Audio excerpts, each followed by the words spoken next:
சாகாத வரம். வையாபுரி பட்டினம் என்ற நகரம் கடற்கரை ஓரத்தில் அமைந்திருந்தது. வையாபுரி பட்டினத்தில் முத்து வியாபாரி மாணிக்கத்தை தெரியாதவர் இருக்க முடியாது. மாணிக்கத்தின் வீடு அரண்மனையை போல் விசாலமாக இருக்கும். முத்து வியாபாரி மாணிக்கத்திற்கு முத்து, ரத்தினம், வைரம் என்று 3 மகன்கள். இவர்களில் பெரியவன் முத்து வெளிநாடுகளில் வியாபாரம் செய்து பெரும் பொருள் ஈட்டினான். அவன் தம்பி ரத்தினமும் வைரமும் உள்ளூர் வியாபாரத்தை கவனித்துக் கொண்டனர். முத்து வியாபாரி மாணிக்கத்திற்கு ஒரு நாள் திடீரென்று உடல்நிலை சரியில்லாமல் போனது. தான் இறந்து விடுவோம் என்று தோன்றியது.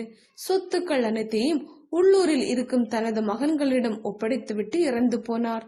பேராசை கொண்ட ரத்தினமும் வைரமும் அப்பாவின் சொத்துக்களை 2ஆக பிரித்து கொண்டு அண்ணன் முத்துவை கொலை செய்ய திட்டமிட்டனர். ஒரு நாள் அண்ணன் முத்து திரும்பி வந்தான்.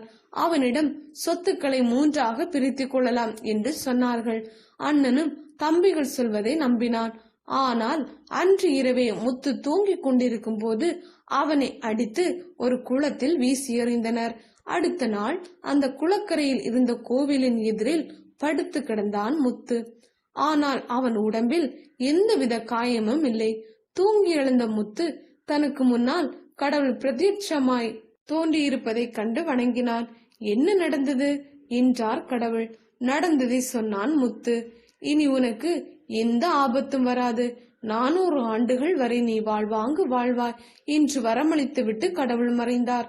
முத்து வீட்டிற்கு திரும்பினான். ரத்தினமும் வைரமும் அதிர்ச்சியடைந்தனர். காலையில் உங்களை காணாமல் துடித்து போனோம். உங்களை பார்த்த பின்னர் தான் எங்களுக்கு உயிரே வந்தது என்று சொல்லி அழுதனர். என்ன நடந்தது என்றும் கேட்டனர். எதையும் மறைத்து பேச தெரியாத முத்து நடந்தது அனைத்தையும் ஒன்று விடாமல் சொன்னதுடன் 400 ஆண்டுகள் சாகாமல் வாழ பெற்ற வரத்தையும் பற்றி கூறினான். தாங்களும் இதே போல் அதிக ஆண்டு வாழ வேண்டும் என்று திட்டமிட்டனர். பேராசை பிடித்த ரத்தினமும் வைரமும் தங்கள் இருவரையும் அடித்து அந்த குளத்தில் வீசி எறியும்படி ஏற்பாடு செய்தனர். அடுத்த நாள் அவர்கள் இருவரும் கோவிலின் எதிரில் தூங்கியபடி கிடந்தனர். தூங்கி எழுந்தனர். அவர்கள் எதிரில் கடவுள் தோன்றினார். உங்களுக்கு என்ன நடந்தது என்றார் கடவுள். தங்களை விரோதிகள் அடித்து போட்டதாக கூறினர். கடவுளே, நான் 1000 ஆண்டு சாகாமல் வாழ வேண்டும் என்றான் ரத்தினம். நான் 2000 ஆண்டு சாகாமல் வாழ வேண்டும் என்றான் வைரம். ரத்தினம் 3000 ஆண்டு என்றான். வைரம் 4000 என்றான். இப்படி ஆண்டுகளை ஏற்றிக்கொண்டே போனார்கள். கடவுளுக்கு சிரிப்பு தாங்கவில்லை. நான் சொல்வது போல் செய்தால் உங்கள் திறமைக்கு தகுந்தவாறு 10,000 ஆண்டுகள் கூட சாகாமல் வாழலாம் என்றார் கடவுள். சொல்லுங்கள் சொல்லுங்கள் என்றனர் இருவரும் அவசரமாக.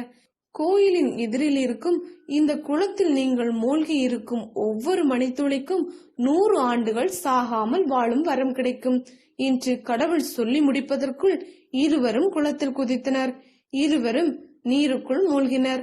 ரத்தினத்தை விட 100 ஆண்டாவது அதிகம் பெற வேண்டும் என்று வைரம் நினைத்தான்.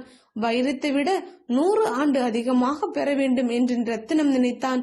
யார் அதிக ஆண்டு சாகாமல் இருக்கும் வரத்தை பெறப் போகிறார் என்று பார்த்தபடி கடவுள் நின்று கொண்டிருந்தார். சிறிது நேரத்தில் வைரமும் ரத்தினமும் பிணமாக குளத்தில் மிதந்தனர்.